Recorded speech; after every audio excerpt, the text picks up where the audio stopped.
চট্টোপাধ্যায়। আমার বয়স এখন ৮৬ বছর। ২৭ মার্চ সকালবেলার দিকে হঠাৎ করে খুব যন্ত্রণা হয়, তার সঙ্গে বমি হতে থাকে। পরামর্শ দিল হাসপাতালে ভর্তি হওয়ার জন্য এবং আমাকে বলল সিএমআরআই হাসপাতালে ভর্তি হওয়ার কথা।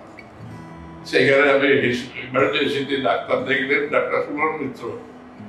তো সেই সিদ্ধান্ত অনুযায়ী আমি হাসপাতালে ভর্তি হলাম ডাক্তার সুমন মিত্র আন্ডারে। ইনভেস্টিগেশনের প্রথমে আমার স্ক্যান থেকে যেটা পাওয়া গেল সেটা দেখা গেল হার্নিয়া।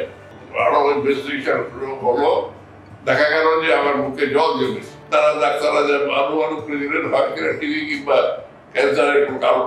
তারপরে সিদ্ধান্ত নেওয়া হলো যে পেট স্ক্রিনিং করতে হবে। সেই ইন্ডিকেশনে দেখা গেল যে থাইরয়েডে একটা ইন্ডিকেশন, ক্যান্সারের ইন্ডিকেশন দেখা গেল। তারা ঠিক করলেন যে থাইরয়েডে বায়োপসি করবে, তো বায়োপসিতে কিছু পাওয়া গেল না।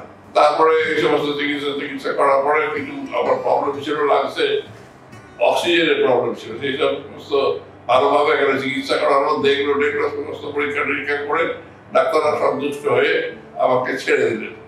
তারপর আবার আমি ৬-৭ দিন পরে হার্নিয়া অপারেশন করার জন্য এবং ডাক্তার মন্ডল একটা সার্জন ভর্তি হলাম। পরের দিনই হার্নিয়া অপারেশন প্রয়োজন। হার্নিয়া অপারেশন করার পর আমাকে সিইউতে থাকতে হবে না, আমি ওয়ার্ডে ফিরে এলাম। সেদিন থাকলাম, পরের দিন অবজারভেশনে থাকলাম। তারপরের দিন ডাক্তার রিলিজ করে দিলেন এবং এত আমার কোনো কষ্ট হয়নি, কোনো রকম অসুবিধা হয়নি, কোনো রকম আমি পড়িনি। এত ভালো চিকিৎসা আমি আর খুব কম জায়গায় দেখেছি। তো সেই হিসেবে এখানকার যারা যারা পরিষেবা আমাকে দিয়েছে, যে সমস্ত নার্সরা কাজ করেছে দিন রাত ধরে আমার পরিষেবা, রাত্রিবেলায় দিনের বেলায় যখন দেখেছি তখন তৎক্ষণাৎ চলে এসেছে, এক মিনিট দেরি করেনি এবং আমাকে সমস্ত পরিষেবা খুব সুন্দরভাবে দিয়েছে।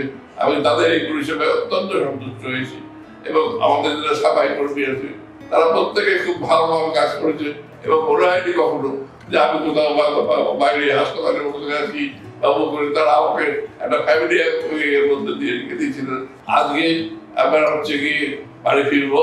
আমি খুব সঙ্গে হাসপাতালের সমস্ত চিকিৎসা ব্যাপারের উপরে আমার ভীষণ আস্থা এবং ভরসা রয়েছে। এইটাই আমার